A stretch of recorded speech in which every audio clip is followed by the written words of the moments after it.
ഹരി ഓം. സംസ്കൃത ഭാഷാ സഹായിയുടെ ഇന്നത്തെ ക്ലാസ്സിലേക്ക് എല്ലാവർക്കും സ്വാഗതം. ഇന്ന് നമ്മളൊരു സുഭാഷിതമാണ് പഠിക്കാൻ പോകുന്നത്. സുഭാഷിതം നേരത്തെ 2-3 സുഭാഷിതങ്ങൾ പറഞ്ഞു തന്നിട്ടുണ്ട്. ആ സുഭാഷിതം എന്താണെന്ന് നമുക്ക് നോക്കാം. ഉദ്യമം സാഹസം ധൈര്യം ബുദ്ധിശക്തി പരാക്രമഃ ഷഡേതേ എത്ര വർത്തന്തി തത്ര ദേവഃ സഹായകൃത്. ഇനി പിരിച്ചു നോക്കാം. ഉദ്യമം, സാഹസം, ധൈര്യം, ബുദ്ധി, ശക്തി, പരാക്രമഃ ഷഡേതേ ഷഡ് പ്ലസ് ഏതേ ഷഡേതേ എത്ര വർത്തന്തി തത്ര ദേവഃ സഹായകൃത്. അപ്പോൾ എല്ലാ ശ്ലോകമായാലും സുഭാഷിതമായാലും അതിന് അന്വയം ഉണ്ടെന്ന് പറഞ്ഞു. അന്വയം എന്താണെന്ന് നോക്കാം.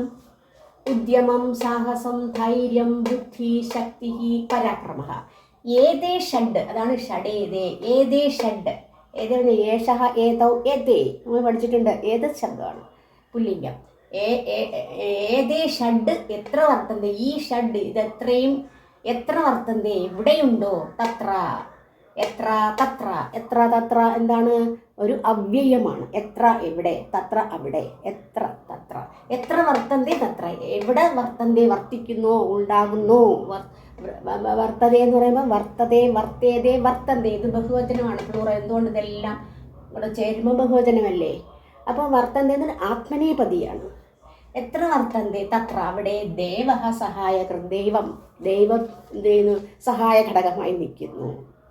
അപ്പോൾ ഇങ്ങനെയുള്ള സ്ഥലങ്ങളിൽ എല്ലാം, ഇങ്ങനെയുള്ളതെല്ലാം എവിടെയാണോ ഉള്ളത് അവിടെ ദൈവം ഒരു സഹായ ഘടകമായി വർത്തിക്കുകയാണ്. നമുക്കിനി ഓരോന്നായിട്ട് നോക്കാം.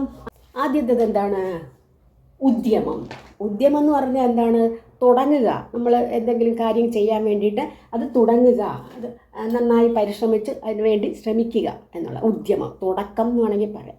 അതിനുവേണ്ടി ശ്രമിക്കുക എന്നാണ് അർത്ഥം. അത് കഴിഞ്ഞിട്ട് അടുത്ത സാഹസം. സാഹസം എന്ന് പറഞ്ഞാൽ സാധാരണ എടുത്തു ചാടൽ എന്നാണ് സാധാരണ പറയുന്നത്. നമ്മളിപ്പോൾ ഓരോ കാര്യം ചെയ്യുമ്പോൾ അത് പകുതി വഴി നിർത്തിയിട്ട് എനിക്ക് പറ്റില്ല എന്ന് പറഞ്ഞ് മാറിപ്പോകാതിരിക്കുക. അത് അങ്ങനെ സാഹസം കാട്ടി അത് മുഴുവനാക്കുക എന്നുള്ള അർത്ഥമാണ്. അത് കഴിഞ്ഞ് മൂന്നാമത്തത് ധൈര്യം. ധൈര്യവും, അതായത് ധൈര്യം വേണം ഓരോ കാര്യം. ചിലർ പറയും അയ്യോ എനിക്ക് പറ്റുന്നില്ല, എനിക്കതിന് ചെയ്യാനുള്ളൊരു ധൈര്യമില്ല. ആ ധൈര്യം ഉണ്ടെങ്കിൽ മാത്രമേ അത് മുഴുവനാക്കാൻ സാധിക്കുകയുള്ളൂ. അത് കഴിഞ്ഞിട്ട് അടുത്തത് എന്തോന്നാണ്? ധൈര്യം കഴിഞ്ഞിട്ട് ബുദ്ധി ഉണ്ടെങ്കിൽ, സാധാരണ ബുദ്ധി ഉണ്ടെങ്കിൽ നമ്മൾ അത് യഥാസമയം ചെയ്തു തീർക്കുക. ഏത് കാര്യവും ചെയ്തു തീർക്കാനുള്ള ഒരു കഴിവുണ്ടായിരുന്നു. ബുദ്ധി വേണം, ബുദ്ധി ഉപയോഗിച്ച് വേണം അത് ചെയ്യാനായിട്ട്. അത് കഴിഞ്ഞിട്ട് എന്താണ്? പരാക്രമം. പരാക്രമം എന്ന് പറഞ്ഞാൽ അതല്ല, ശക്തിയുണ്ട്. ശക്തി എന്താണ്? ശാരീരിക ശക്തിയല്ല. ശാരീരിക ശക്തിയല്ല അവിടെ ഉദ്ദേശിക്കുന്നത്. എന്തെന്നാണ് ഉപയോഗിക്കുന്നത്? മാനസികമായൊരു ശക്തി വേണം. മനസ്സിനൊരു ശക്തി കൊടുക്കണം. അത് ചെയ്യാൻ എന്നെക്കൊണ്ട് പറ്റുമായിരിക്കും. ആ ഒരു ശക്തി ഉണ്ടെങ്കിൽ മാത്രമേ എല്ലാ കാര്യവും ചെയ്തു തീർക്കാൻ സാധിക്കുകയുള്ളൂ. അതുപോലെ പരാക്രമം എന്താണ്? മറ്റുള്ളവരുടെ ഉപദ്രവം എന്നുള്ള അർത്ഥമല്ല അവിടെ. നമ്മൾ ഏത് കാര്യം ചെയ്യുമ്പോഴും പ്രതിയോഗി കാണും അല്ലേ? നമ്മളെ തടസ്സപ്പെടുത്താനും ഒക്കെ ഒരു പ്രതിയോഗി കാണും. അപ്പോൾ അത് അവരെ ഇല്ലായ്മ ചെയ്യുക എന്ന് പറഞ്ഞാൽ എന്താ അർത്ഥം?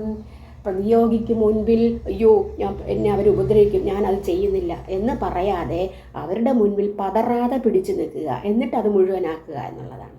മനസ്സിലായില്ല? അപ്പം അങ്ങനെയുള്ളതാണ് പരാക്രമം. ഏതേ ഷഡ്, ഈ ഏതേ ഷഡ്, ഷഡേതേ നേരത്തെ പറഞ്ഞില്ലേ? ഏതേ ഏഷഃ ഏതൗ ഏതേ ബഹുവചനം. ഈ ഷഡ് 6 എത്ര വർത്തന്തേ തത്ര, എത്ര തത്ര, എത്രയും തത്രയും എന്താണ്?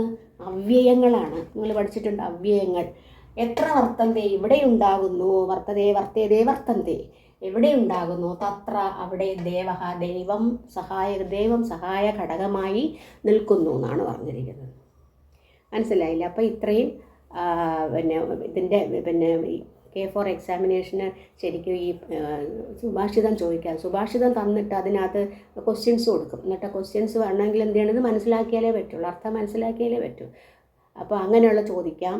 പിന്നെ കോംപ്രിഹെൻസീവ് പാസേജ് വരുന്നുണ്ട്, അതും ചോദിക്കാം. അതുപോലെ തന്നെ പാസേജ് തന്നിട്ട് അതിനകത്ത് 5 ക്വസ്റ്റ്യൻസ് 5 മാർക്ക് അങ്ങനെ ചോദിക്കാം. അപ്പോൾ ഇന്ന് ഈ ക്ലാസ് ഇവിടെ പൂർണ്ണമാകുകയാണ്. അടുത്ത ക്ലാസ്സിൽ മറ്റൊരു വിഷയം വരുന്നതാണ്. അതുവരെ നന്ദി, നമസ്കാരം.